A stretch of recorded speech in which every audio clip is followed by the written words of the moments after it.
अच्छा रक्स करने वाला ये ग्राउंड है, ग्राउंड फुट लोटा हो रहा है ताकि हया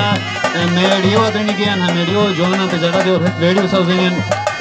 नेशनली और इंटरनेशनली किसा हया प्रोग्राम हो लविंग रोज है बचन 4 माह बीती हम और गरम करो और सब प्रोग्राम शेयर कमरो जगह लोटे ताकि आराम हो रहे पब्लिक पाए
Zeberdest